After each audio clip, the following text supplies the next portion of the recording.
The Treasure of Alpheus Winterborn by John Bellairs, Chapter 6.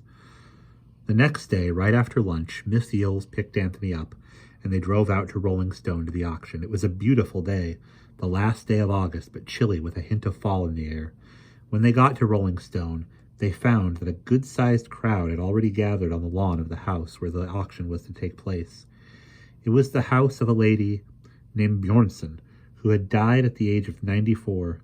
Mrs. Bjornson had been a widow for the last 50 years, and after her husband died, she had kept her house just the way it had been around the turn of the century.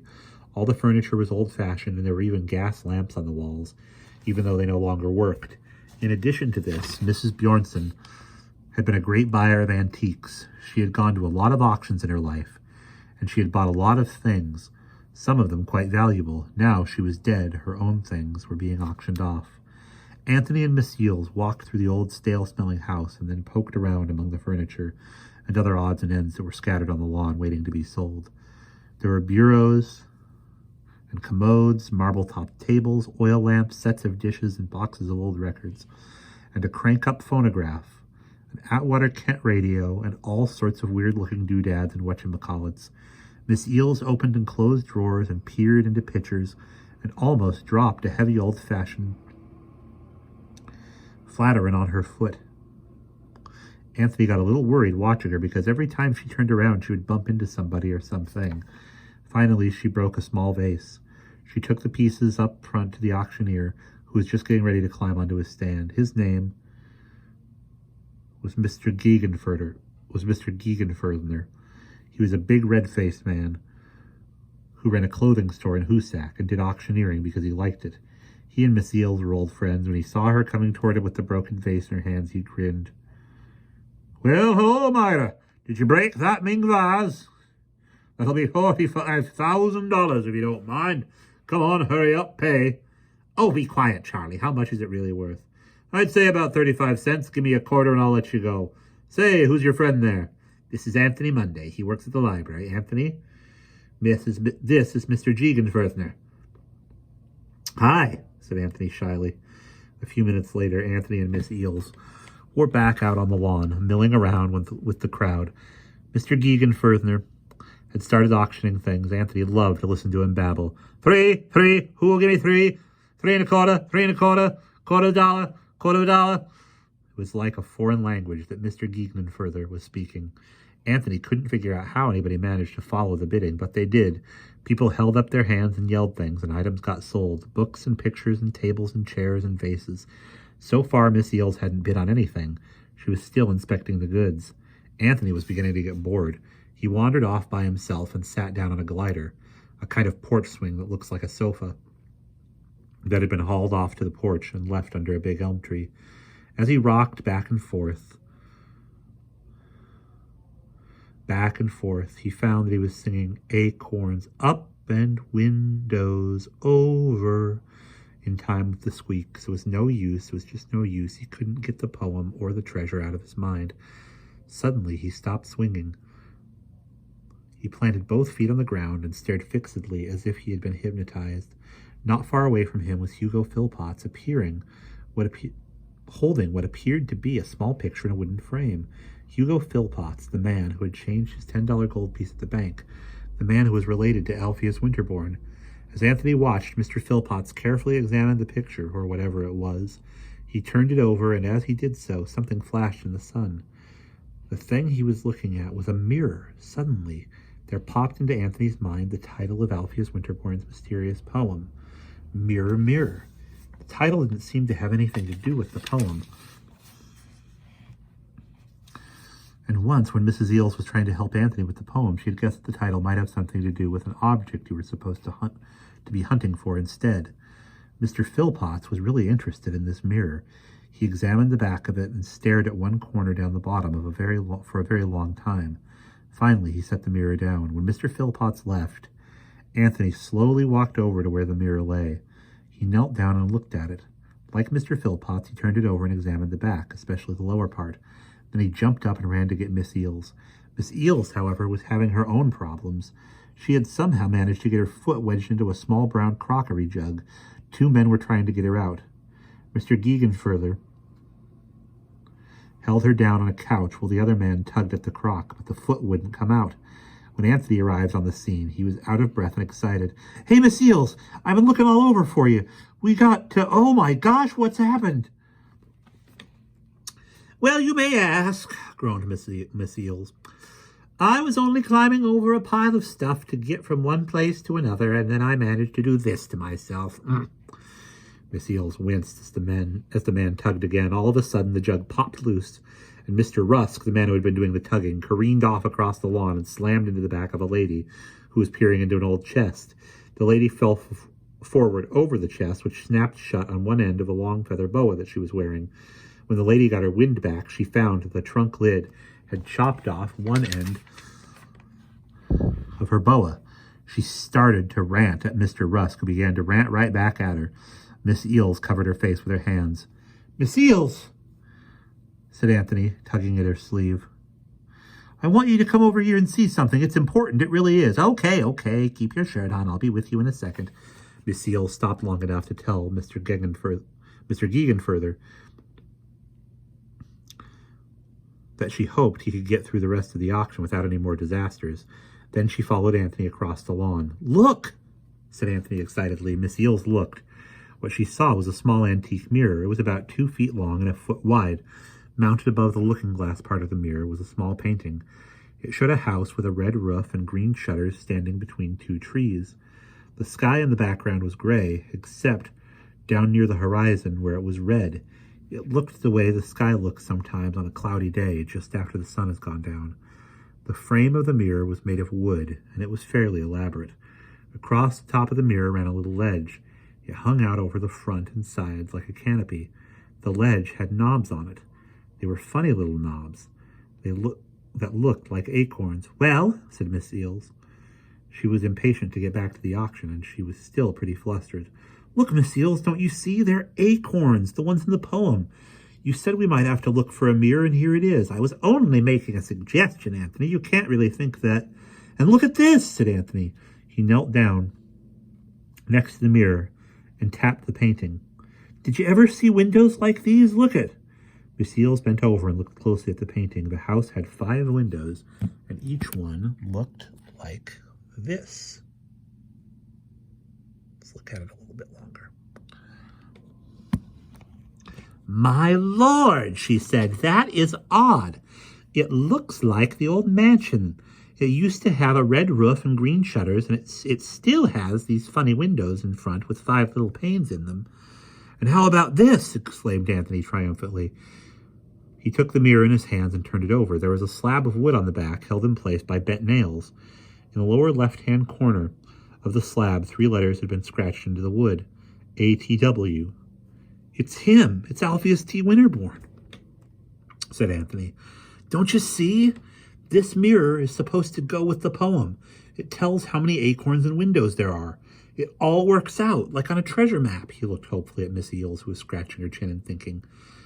"I don't know," she said slowly. "It may all just be a coincidence. I've seen mirrors with acorn motifs like this before. They're fairly common. As for windows, well, a house in a painting has to have windows. And I could be wrong about this being the old Winterborn house."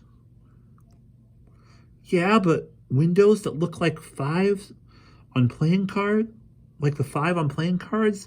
Did you ever see any like that? Did you, huh?" Anthony was beginning to feel desperate. He had hoped that Miss Eels would feel excited the way he did. Instead, she was skeptical. It made him mad. Miss Eels looked at the mirror some more. She cocked her head over to the right side. Then she cocked it over to the left. "It is a very nice mirror," she said slowly. "In fact, it's one of the nicest of its kind that I've ever seen." "Somebody else thinks it's nice, too," Anthony muttered. "Old Hugo Philpotts thinks it's nice. I bet you he buys it."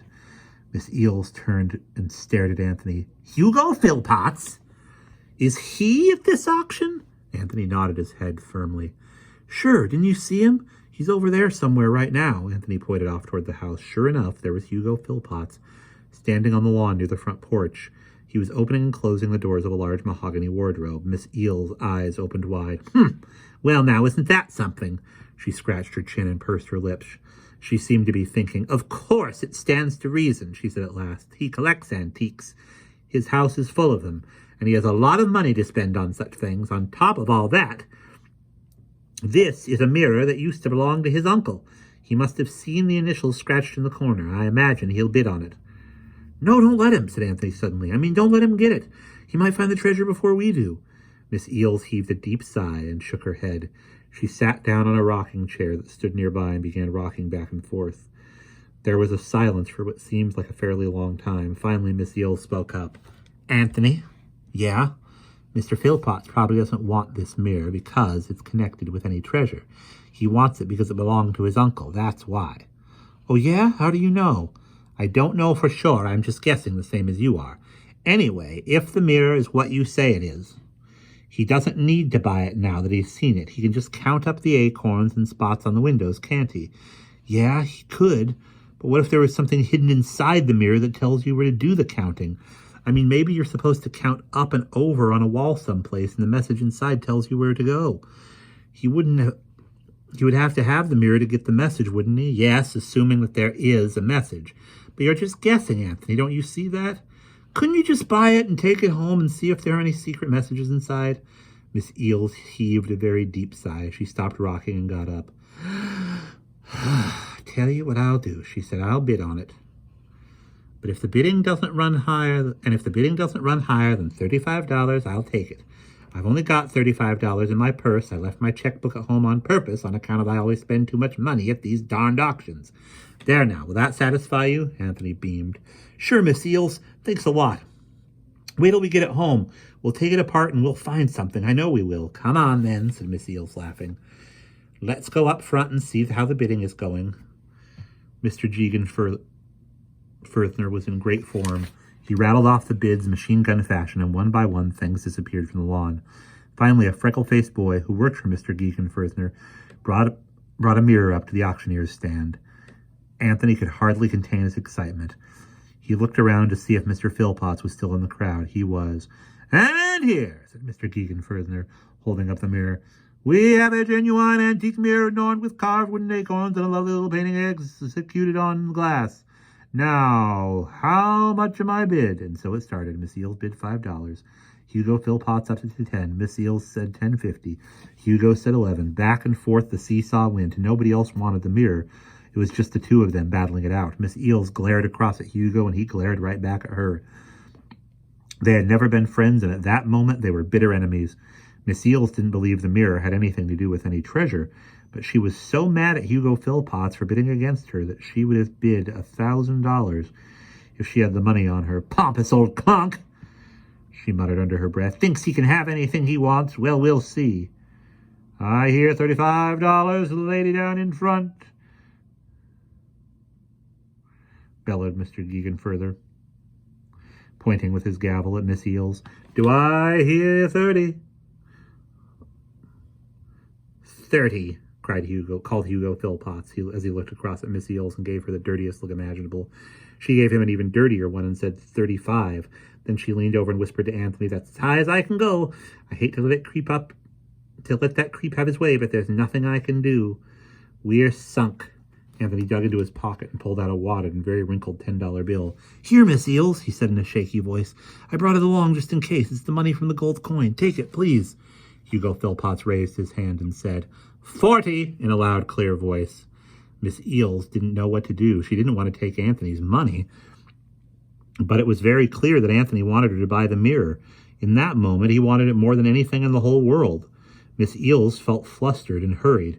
She wasn't thinking very clearly, and she was angry at Hugo Philpotts. She wanted to beat him. $40 on bid for this fine old antique mirror. $40. Do I hear 45? Going once? Miss Eels hesitated a second longer. Then she quickly whispered to Anthony to go up front and tell Mr. Gegenferger that she wanted the bidding to stop at 45. It was cheating, and she knew it, but she felt that it had to be done. Going twice, Mr. Gegenferger intoned. There was no other way. Anthony was off like a shot. He raced up to the front end and jumped into the auctioneer's stand, grabbed Mr. Gegenferger's arm, and told him what Miss Eels wanted. Mr. Gegenferger smiled and nodded at Miss Eels. nodded. Miss Eels was his friend, and for a friend he would do this. Hugo Philpotts saw Anthony whispering to Mr. Gegenfurthner. He didn't know what was going on, but he was suspicious. His eyes narrowed and his mouth grew grim. $45 for the mirror, Miss Eels called out. Her voice was loud enough for everyone to hear. 50! roared Hugo Philpotts. I bid 45, do I hear 50? Mr. Gegenfurther said, speaking very rapidly. Going once, going twice, 3 times, sold, the lady in the funny hat. He stabbed his gavel in the direction of Miss Eels, who was now grinning from ear to ear. I said 50, Hugo Philpotts roared, cupping his hands around his mouth. Can't you hear me, you old fool? Mr. Gegenfurthner paid no attention to Hugo. He tied a little yellow sold tag on the mirror and handed it down to Anthony. But as Anthony turned away and started carrying the mirror back to Miss Eels, Hugo Philpotts came elbowing through the crowd. He lunged forward and grabbed hold of the mirror. Give me that, you little ragamuffin, he sneered. I bought it fair and square. No, you didn't. It's mine. I mean, it belongs to Miss Eels. She won it. Oh, help. Somebody help. Hugo Philpotts tugged at the mirror. Anthony tugged back. At this point, several people stepped in and broke up the fight. One of them was Mr. Rusk, the man who had helped Miss Eels with the pot. He pried Hugo Philpotts' hands loose from the mirror and shoved him rather rudely back into the crowd. The idea, he said, glowering at Hugo, trying to take something away from a little kid. You ought to be ashamed of yourself. Hugo said nothing. He just glared venomously at Mr. Rusk. Anthony bore the mirror back in triumph to Miss Eels. He was on cloud 9, and so, for the moment, was she. They had won. And that's the end of chapter 6.